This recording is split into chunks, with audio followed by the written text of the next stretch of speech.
মহিলার লাগি জিনত যেটা আছে মহিলা ব্যবহার করতা, মহিলার যেটা কাপড় আছে মহিলা ব্যবহার করতা, মহিলা পুরুষের রং যেটা কাপড় যেটা এটা পরিধান করা তাদের জন্য জায়েজ নাই।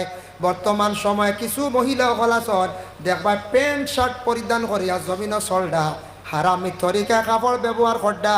মা বাবা কি করক্কা নিষেধ করক্কা, ছোট থাকতে মেয়েদের সুন্দর করিয়া জামা পরিধান করা শিখাক্কা, মেয়েটারে জামা পরিধান করা শিখায়, মেয়েটার কাছে শরম শিখায়। মেয়েটা বড় হওয়ার পরে আর কোনো দিন প্যান্ট পরিবর্তন করতো নাই, হইব জামা কাপড় পরিধান করতে আমার অসুবিধা হয়ে যায়। এর লাগি দয়া করিয়া মেয়েরার যে জামা কাপড় যেটা আছে সেটা মহিলাগুলো কি করক্কা ব্যবহার করক্কা। আমরা দেশ বিবাহ হওয়ার পরে মহিলাগুলো শাড়ি পরিধান করেননি না না খরচ শাড়িয়ে মহিলাগুলোর জেলা সুন্দর মানায়, ইলা অন্য কোনো কাপড়ের তেমন মানায় না। তবে একটা জিনিস খেয়াল করবা, বিবাহের পরে অনেক মহিলাগুলো নাইটি বা চুড়িদার মানে কামিজগুলা ব্যবহার করেন, জায়েজ আছে, বাধা নাই। মহিলা যদি নাইটি ব্যবহার করে, মাথার মধ্যে উন্না যদি ব্যবহার করে, শরীরের অঙ্গগুলা ঢাকা হয়ে গেল গিয়া, ইলা কোনো মহিলা যদি কাপড় পরিধান করতে চায় তাহলে মহিলার সুযোগ দেওয়া কোনো বাধা নাই, কোনো নিষেধ নাই। কারণ শাড়ি সুন্দর লাগে ঠিক আছে, শাড়ি পরিধান করলে মহিলাও দেখা যায়, কিন্তু যে কাপড় অন্য কাপড় যেগুলা যেটা শরীরটা ডাকিলায় ই কাপড়ও বালা, শরীয়তে মানের কোনো বাধা নাই। আমরার দেশ কিছু আসন হইবা ইটা কাপড় লাগাইও না, হই না লাগাইও না কইয়া কোনো পরিবারত মুরব্বী হকলে নিষেধ করো।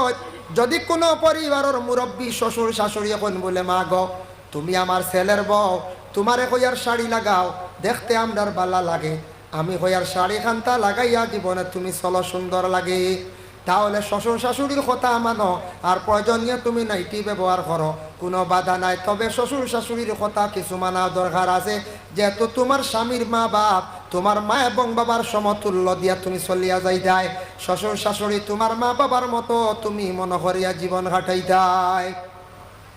আল্লাহর বন্দেগানের জন্য বিশেষ করিয়া পুরুষের সত্রে আওরত যেটা আছে নাভি তাকি হাঁটু পর্যন্ত ডাকিয়া রাখা ফরজ, আর মহিলাদের ওয়া থাকছে গিয়ে গোটা অঙ্গ ডাকিয়া রাখা ফরজ, শুধু একমাত্র হাতর কবজা আর ওই লগিয়া মুখর চেহারা। তবুও কিন্তু মুখ যদি ডাকিলেন, হাতর কবজাও যদি ডাকিলেন তাও আর সপ্তাহে বালা, যদি এই অঙ্গগুলা যদি কুলা থাকে কোনো অসুবিধা নাই, তবে ডাকিলেও বালা অসুবিধা নাই। আর পুরুষের সত্রে আওরত নাভি তাকি হাঁটু পর্যন্ত, এখন কইবা আমরা রৌ শেষ তে তো ফেট ফিট বার করিয়া চলি না, অসুবিধা আছে বলে জি না, নিষেধ আছে, নিষেধ আছে। কারণ দেখো আল্লাহ রসুলে কইছেন কিরামান কাতিবিন, সেই আয়াতের ব্যাখ্যার মধ্যে লেখছেন বাবা রাসূলুল্লাহ ফরমান তুমি তান পর্দা করো রে সাহাবী হল। বলে ইয়া রাসূলুল্লাহ কিলা আমরা পর্দা করতাম, বলে সত্রে আওরতরে ডাকিয়া রাখো আর গোটা অঙ্গর তুমি তান ডাকিয়া রাখো। বলে ইয়া রাসূলুল্লাহ সত্রে আওরত যদি পায়খানার হালত কুলা হয়ে যায় কোনো বাধা নেই। রাসূলুল্লাহ ফরমান দুই হালত সত্রে আওরত কুলো কোনো অসুবিধা নাই, গুনাহগার হইতে নাই। এক হালত হইল প্রস্রাব পায়খানা করার পরে জরুরত স্বার্থে তুমি পবিত্রতা অর্জন করতে যদি সত্রে আওরত খোলা হয় কোনো বাধা না। আর দুই নম্বর হইল গিয়া স্বামী স্ত্রী তাদের মিলনের সময় যদি সত্রে আওরত খোলা হয় তাহলে বাধা নাই। বাকি হর হালত তুমি তান কি করো, পর্দা করো, পর্দার হালতে থাকো। এখন বাথরুমের মধ্যে গোসল করেন আমরার দেশ, যারা টাকা পয়সা আছে ইংলিশ এখন বাথরুম না, টাকা পয়সা আছে সুন্দর করে বানাইছেন, গোসল করতে যদি একবারে উলঙ্গ কোনো মানা আছে নি? রাসূলুল্লাহ ফরমায় দুই হালত ব্যতীত গোসলের সময় একবারে তুমি তাই উলঙ্গ হইও না। কিরামান কাতিবিন দয়খান্দ দুইজন ফরিস্তা আছেন, কোনো মানুষ একবারে উলঙ্গ হয়ে গেলে এরার খাস থাকি ফরিস্তা হল শর্মর কারণে দূরে সরিয়া যান গিয়া, এর কারণে একবারে উলঙ্গ হইয়া গোসল করতে হয় না।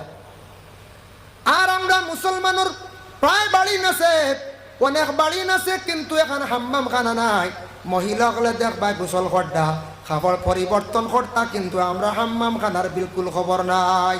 ও বাথরুম আর হাম্মাম খানার উর্দুতে কোয়া হয় মানে বাথরুম। ও হাম্মাম খানার মধ্যে গোসল করা কাপড় পরিধান করা সুন্নত।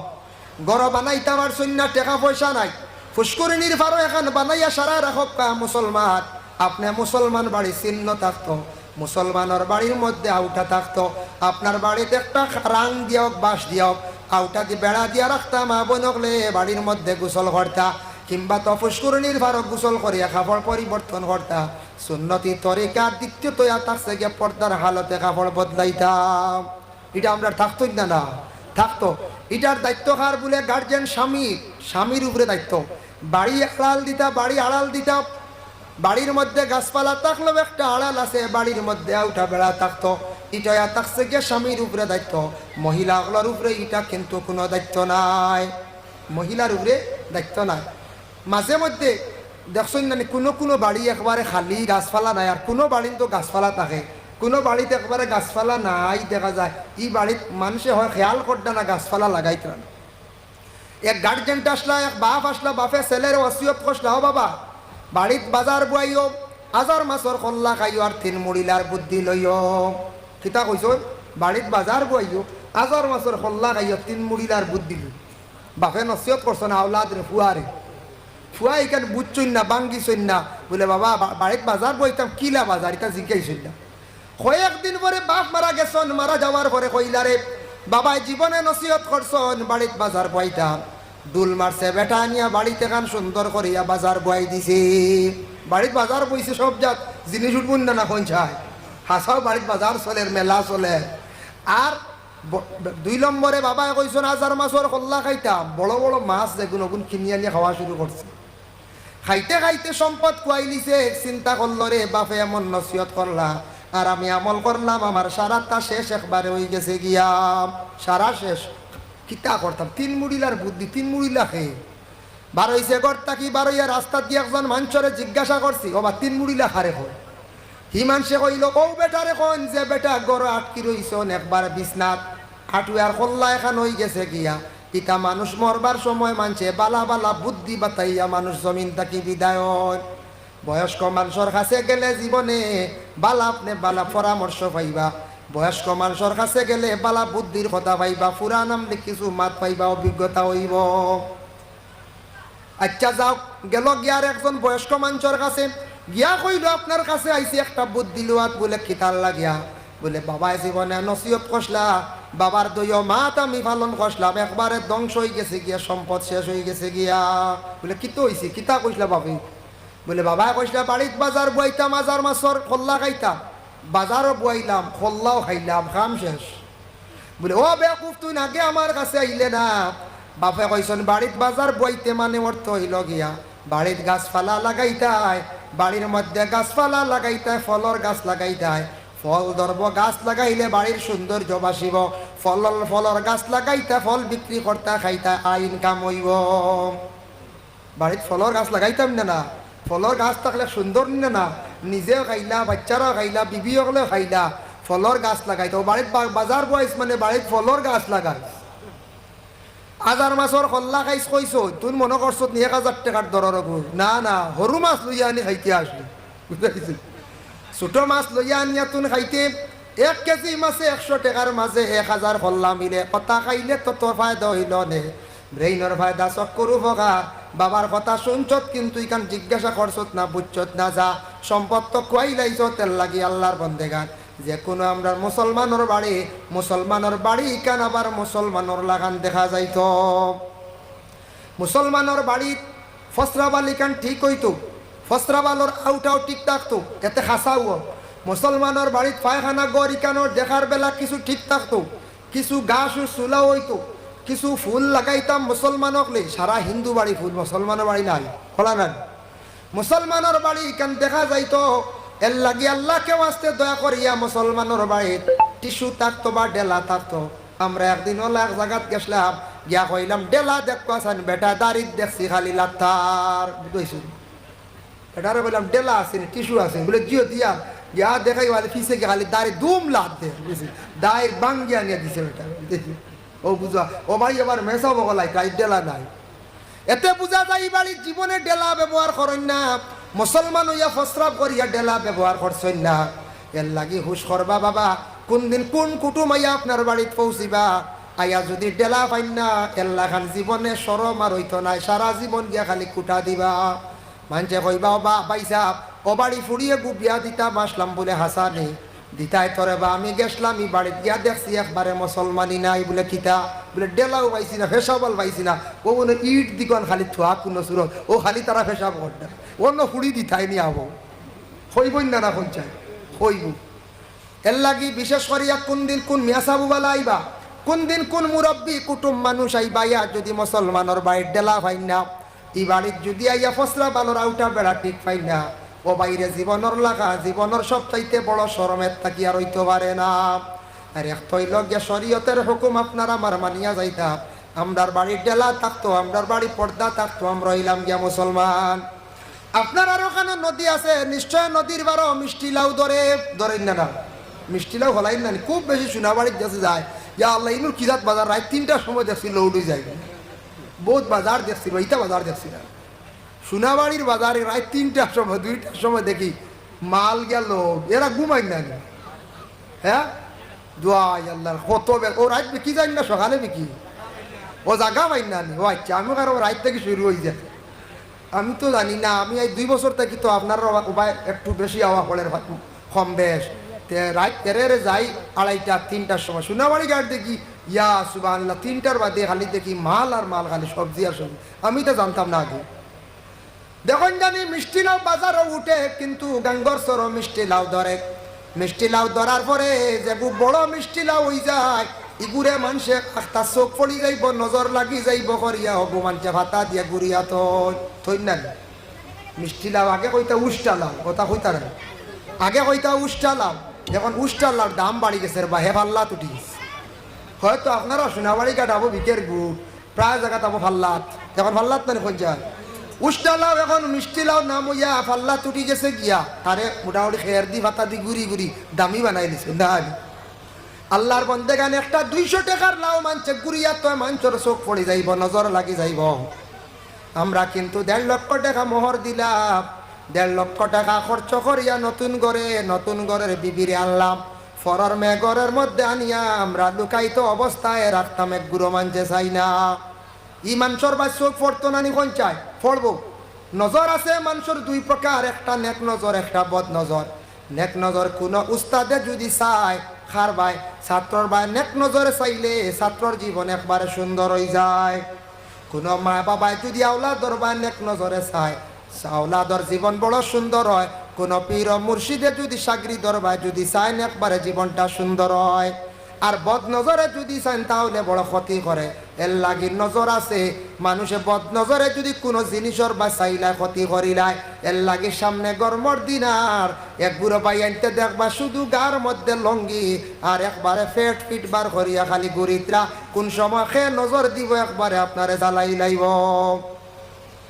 নজরে ক্ষতি করে পুরুষ হোক মহিলা হোক তার উপরে যদি কোনো পুরুষের মহিলার কুদৃষ্টি পড়ে যায় বুড়া যদি চক্ষুর নজর পড়ে যায় তাহলে মানুষের অনেক ক্ষতি করে বিভিন্ন ধরনের অসুবিধা করে বেমার পড়ে যার কারণে আল্লাহর বন্দেগান দেখো একটা গাছ আছে গাছের মধ্যে ফাতা আছে ফাতা থাকলে গাছের সুন্দর গাছের যদি ফাতা থাকে না তাহলে কোনো সৌন্দর্য থাকে না গাছের ফাতা না থাকলে কইবা ইগু কিতা আর মরি গেছেন না কিতা হাটিয়া হল কইবাই না কইবা ইগুর আর দাম আছে গাছর সৌন্দর্য ফাতা এগু তার লাগি আব্রু গাছর চামড়া এলোকে তার লাগি আব্রু মানে তার লাগি পর্দা গাছর যদি চামড়া থাকে না গাছর কোনো মূল্য থাকে না গাছর যদি ফাতা থাকে না তার কোনো মূল্য থাকে না হাদিস শরীফ আইছে ওয়াল হায়া ওয়া শুবাতুম মিনাল ঈমান হায়া হইল গিয়া ঈমানের একটা অঙ্গ ঈমানের হইল গিয়া 70টা কি আরো বেশি ঊর্ধ্বে তার অঙ্গ এর লাগি দয়া করিয়া হায়া শরম যেটা আছে এটা একটা ঈমানের অঙ্গ প্রত্যেকের মধ্যে আমাদের হায়া শরমটা থাকতো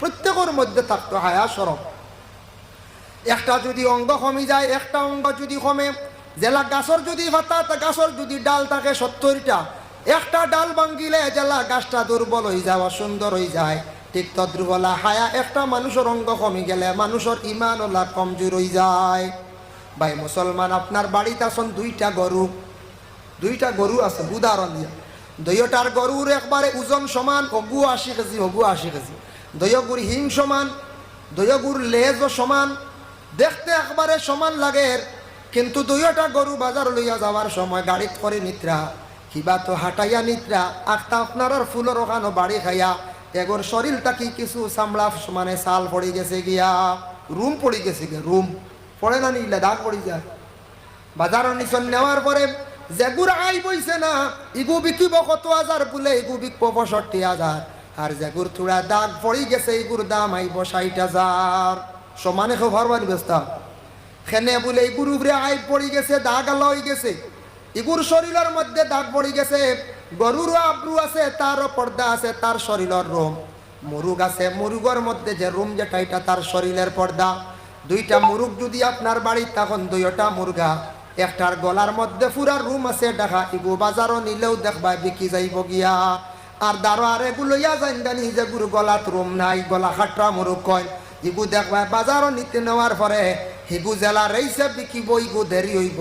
ইগু এক গুড়াই নিবা কইবা অগত মাংস বেশ আছে নেই গিয়া, আরেক গুড়াই কইবা গলা খাটরা না আই ভালো হয়ে গেছি। হ্যাঁ, আরেক গুড়ো কইবা ইগু গলা উলা চুলার কিতা দেখতে ডর লাগবো না, আরে বুঝাইছেন। আরেক গুড়ো কইবা বলে নেই কি যে তুই গুদ মাংস বেশ মিল বলা নাই, ও নিতে সময় দুতামা করবা। এর লাগি দয়া করিয়া আমরা এই দুনিয়ার জমিনের মধ্যে বিশেষ করি আল্লাহর বন্দেগান মুসলমান জাতি, আমরা প্রত্যেকে পর্দা করতাম, পর্দার হালতে আমরা থাকার চেষ্টা করতাম। মানুষে যেই সময় পর্দার হালত একবারে ছাড়ি দিব, সে গুনার দিকে অগ্রসর হয়ে যাব। আর পর্দা যদি করিয়া থাকে তাহলে মানুষ অটোমেটিক গুনার থাকি মানুষ বাঁচি যাইব। দেখো কা শরম হইতে গিয়া যুবক ছেলে যারা আসুন, আপনি উপযুক্ত হয়ে গেছেন গিয়া, আপনি বাবার কাছে মার কাছে আপনার শরম থাকতো। আমরা দেশ কিছু যুবক বাইনতে হাফ প্যান্ট পরিধান করিয়া মার সামনে উপযুক্ত বনির সামনে দেখবা বেপরোয়া টিতরা, আপনি শরম রাখতা, ইটই লোকে ইমান রঙ্গ। আর কোন বই নাচন উপযুক্ত বোন আপনার উপযুক্ত বাই ঘরে আসুন, বাইর সামনে আপনি শরম রাখতা, এটা শরীয়তের বিধান। উপযুক্ত মেয়ে তুমি বাবার কাছে তোমার পর্দা রাখতায়, তোমার বাবার লাগে তুমি শরম রাখতায়, তোমার মার লাগে তুমি শরম রাখতায়। রে বাবা, ওরে আল্লাহর বন্দেগান, এর লাগি দয়া করিয়া দুনিয়ার জমিনের মধ্যে আমরা যতটুক সম্ভব আমরা পর্দার হালতে থাকার আমরা চেষ্টা করতাম। সবটা কি বড় দুইটা পর্দা হইল গিয়া আসল পর্দা। এক নম্বর হইল জবান, আর দুই নম্বর হইয়া থাকছে গিয়া চক্ষু। চক্ষু যদি আপনি যদি কন্ট্রোলে আনন, আর জবান যদি কন্ট্রোলে আনন, বহু বড় বড় ধরনের গুনাহ থেকে আপনি বাঁচি যাইবা। যার কারণে দয়া করি আমরা প্রত্যেকে যতটুক সম্ভব চক্ষুটারে হেফাজত করতাম, চক্ষুর পর্দা। আর জবানের মুখের মধ্যে যেন পর্দা যেটা আছে ওটা আমরা প্রত্যেকে রাখার চেষ্টা করতাম। আল্লাহ আমরা প্রত্যেকের বেশি বেশি করিয়া পর্দার হালতে থাকার আল্লাহ তৌফিক আমরা দিতা সবে হোক, আল্লাহুম্মা আমিন। আমি একটা হাদিস শরীফ পড়িছিলাম, ওয়াকালান নবী সাল্লাল্লাহু আলাইহি ওয়াসাল্লাম লা তুকবালুস সালাতুল হাইজিন ইল্লা বিখিমার আও কামা ক্বালা আলাইহিস সালাতু ওয়াসসালাম। রাসূলুল্লাহ ফরমায়, মহিলাদের নামাজ আল্লাহর দরবারে কবুল হইতো না যে মহিলার মাথার মধ্যে খিমার মানে রুমাল থাকে না, রুমাল থাকে না। যে মহিলার মাথাত রুমাল নাই, ই মহিলার নামাজ কবুল নাই। এর হুকুম হইল গিয়া হয় শাড়ি দিয়া মাথা ডাকিতা, নতুবা আলাদা রুমাল দিয়া মাথা ডাকিয়া মহিলা নামাজ পড়িতা।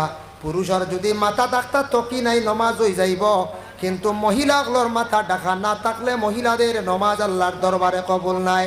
এর লাগি হর হালতে হর হামেশা মা বইনকলে মাথাটা ডাকিয়া রাখার চেষ্টা করক। মহিলাকলে মাথা কুটকুলিয়া আটিলে বেশিরভাগ ফরিস্তকলে লানত করিয়া তখন। আল্লাহ আমরা প্রত্যেকরে বেশি করিয়া নেক আমল করার তৌফিক দক্কা সবে হোক, আল্লাহুম্মা আমিন। ওয়া মা আলাইনা ইল্লাল বালাগ ওয়া আখিরু দাওয়ানা আনিল হামদুলিল্লাহ।